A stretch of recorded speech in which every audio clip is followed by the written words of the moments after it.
Fongdokre. Wafam asi Joy Kisan gi yumda paumi singa unabagi thauram amada fongdokhibani. Mahakna makha taraduna hai public ki paisa haiba asi miyam gini masi manghan khiba leite. Huranala da lokthok lamba mioi khudingmak lemna tokloi mara leiraba mioi khudingmak ain gi oiba cherak pigani.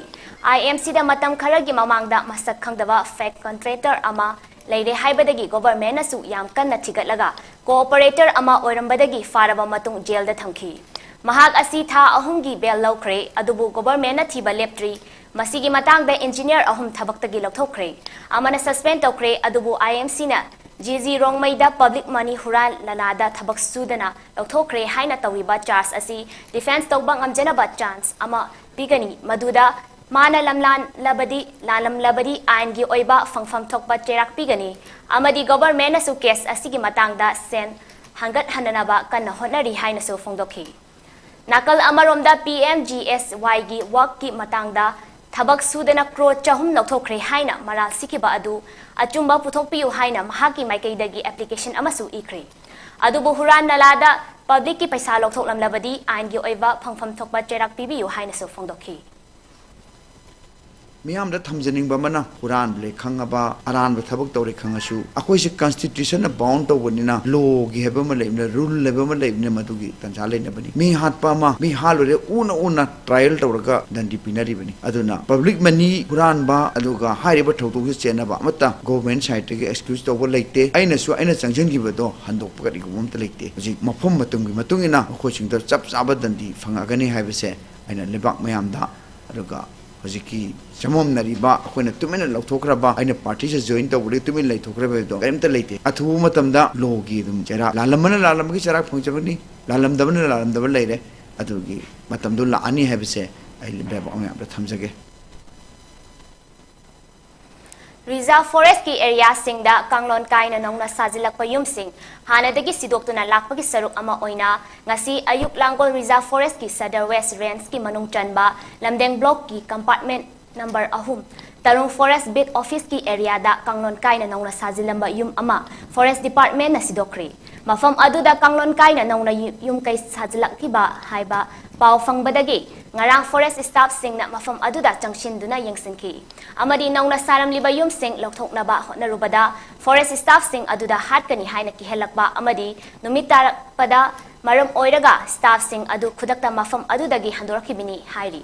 ngasi angan ba ayukta Sadar West ki range officer Jobit Maitena luchingba Central Forest Division gi staff sing Sombungi range officer amadi Lamphel police ki osina luchingba police team ama yauna joksin duna kanglon kaina sajilamba yum adu sidokhi bani hairi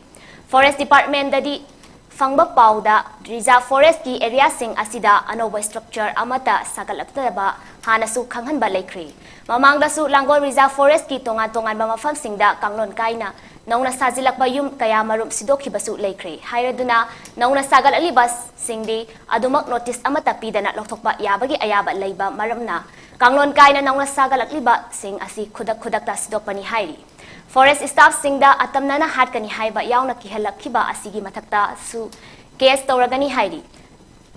panba yabadi tha asigi tang mapan dasu Central Forest Division gi Sadar West team asina Langol Reserve Forest manung chanba Leima Khulen area dasu anoba structure thengna badagi forest staff singna sidokhi basu lekhrabani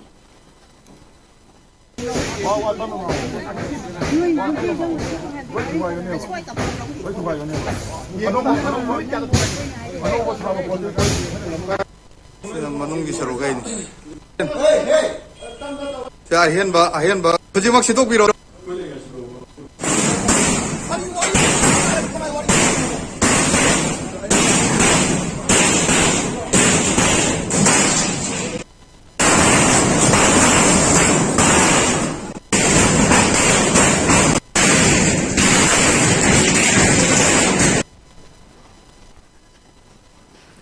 Public Health Engineering Department da work just on a tabak tawriba worker employee khudimak lenga ki policy amagi makada regular employee on thokpiu haina all Manipur PHCD Workers and Employees Association gi president Sapam Samu ngona fongdokre wafam asinga si Manipur Press Club da paumi singa unaba amada fongdokhibani mahak na makhat taraduna work just employee sing asi regular employee oidringai Marak asida die in harness ki khudong chaba CPF account hanghangadabani amadi regular employees singna fangliba khudong chaba khudingmak fanghangadabani loinana hojik chahi chamaga supna mapan suraba department asina Manipuri yumthong khudingde ising piba ngamlabra haibasi achoba wahang amani haina fongdokhi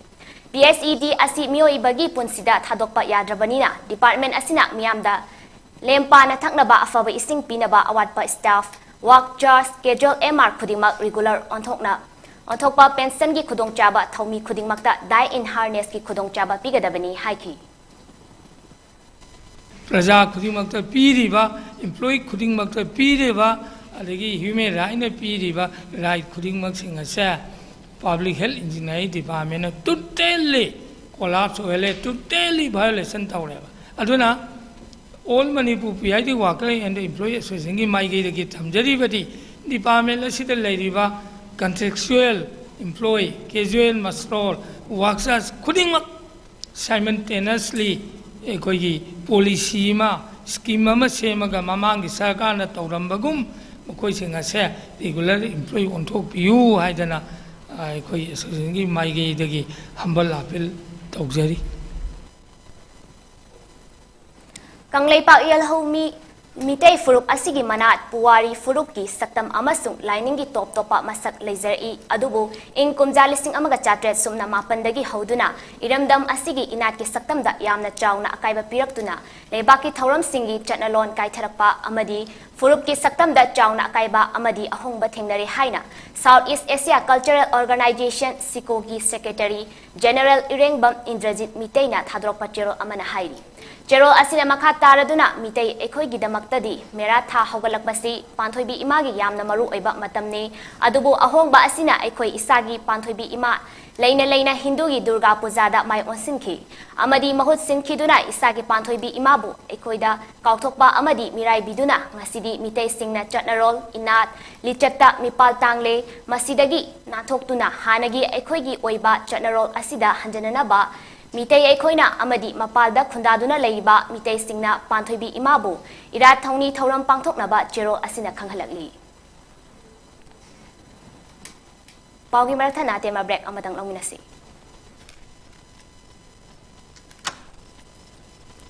Michael, Asuk Ting of Zivo Kai Salino. That's all, Lambo Betel Chatubani.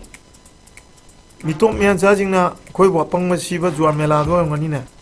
Aduguma meladu na tiye tacho sidi yelhomi ekhoina chinjaba iramdam sigi sebi londasu yam kanagadaba adugumba langman kaithine tacho kaide moigi maigido langtrak langthalaga lambigido lore tacho khufajamne tacho langma kaithile lehoba ekhoi stall singda tacho aduda lehoba potche yomududi kaidi swai market ta uge pangdaba ngata nida Tayai aina ngauzaridi ngasai foreign countries singi soul singdo adune haba adudagi ngasai na lepo yumne Yare Sango.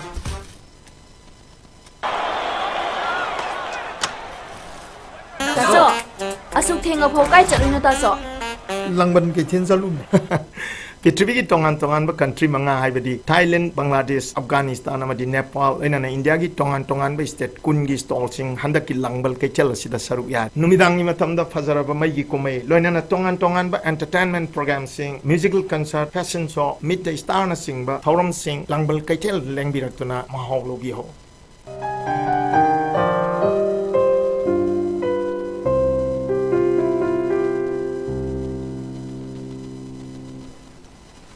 Breaking matungda mayam butaran okchari hojik pau makha pizari Assam Rifles ki Sarchif Battalion amadi Jokwathar Police ki apunba kangbu amana ngarang Mizorangi Champhai District ki Melbukta nupi amadagi methamphetamine tablet lak mangaga listing mangaga konana fari tablet sing ado punna kg yang khai manga rom lumi aduga malemgi kaithel da lupa kro chamaga futaret khara henbagi oigani hairi mayom yang khai thokna tablet sing adu gari amagi manungda tongan haptuna purambani Chahi taramapan khakta ngairibi ankida vandari hatpada chenaba mioi ahum Uttarakhand police na fari thaudok asida chenaba pulkit aryagi Rishikesh ta leiba Vantara resort Uttarakhand gi chief minister Puskar Singh Dhami gi order matung ina ngarang numidang athengbada thugai khre loinana Uttarakhand leiriba resort sing yangsinaba district magistrates da khanghan khre amadi niyom lana saramba resorts khudingmag mathakta ain gi oiba mathau taba thabak lokhatna basu khanghan khre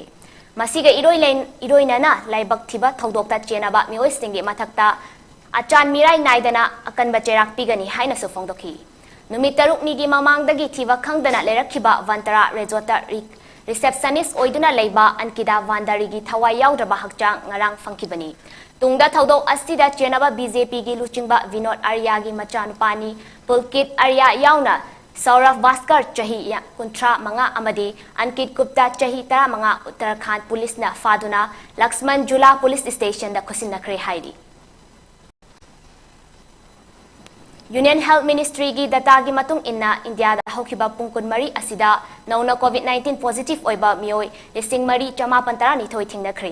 mioi listing taruk chami ga kun mari na laina asida gi fagat ki amadi mioi kuntra ni pana lekhidrei Masiga tharaga hojik fawbada laichat asina maram oiraga lekhidaba migi masing bunna lak manga listing kuni pan chamriga marifu taret oikibaga loinana hojik India da COVID na naduna leibagi migi masingna listing ni fu mari chamriga kuntra taro oiri positivity rate na chada ama dasmik taruk ani oiki amasung fagatpagi chang na chada marifu tara ni pan dasmik hufu tara taret ama oiki Health Ministry gi matung ina hojik fawbada laina asidagi ngakthoknaba leibak asigi oina kro chani ga tara taret hena COVID vaccine kapthokre hairi loisilakpada maru iba paw amuka hana pizari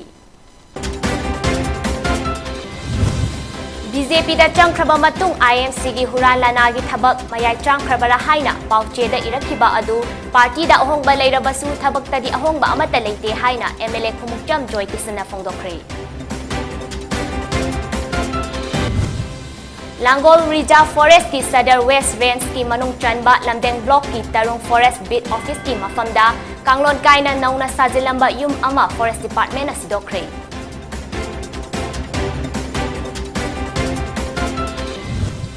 PSED da work charge oina thabak tawriba sing lenga ki policy amagi makhada regular employee onthokpiu haina All Manipur PSED Workers and Employees Association na taksilakli